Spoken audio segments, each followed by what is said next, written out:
د نیوز پریس چینل لیدونکو سلام ستړي مشئ پام وکړئ څو مهمو خبرونو ته.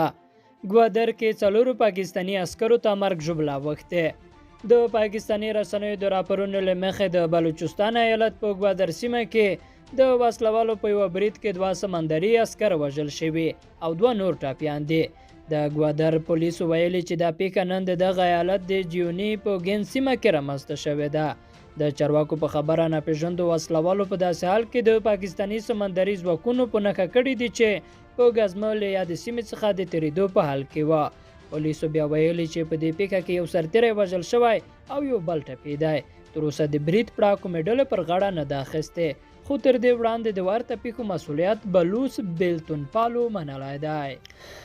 بلخوا همدې پاکستان کې له کرښې د ریل ګاډي وتو کې یو کس وژلی او 40 نور ټپیان دي. د پاکستان په جنوبي سند ایالت کې یو مسافر وړونکی ریل ګاډی له کرښې وتلی چې له امله یو تن وژل شوی او 40 نور ټپیان دي. د پاکستان د اوسپنې پټلۍ یو کارکوونکی کمران لاشري وایي دغه ریل ګاډی نن سهار له کراچۍ د لاهور خواته روان و چې له کرښې ووت او 8 کابینونه یې چپا شول. د لاشري په خبره د 40 ټاپیانو او یوې وژل شوې ښځې جسد سیمه کې یوه نږدې روغتون ته لیږدول شوی دی.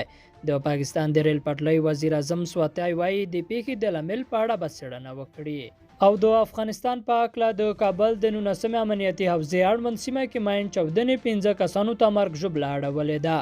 د کابل پولیسو ویلي چې نن وروسته له غرمې شاوخوا 3 بجې د کابل جلال آباد پر لویه لاره د کابل په 19 حوزه کې پر یوه مسافر وړونکي مرسیډیس موټر باندې ماین چاودنه شوې ده چې په پایله کې یو کس وژل شوی او 4 نور ټاپیان شوي دي.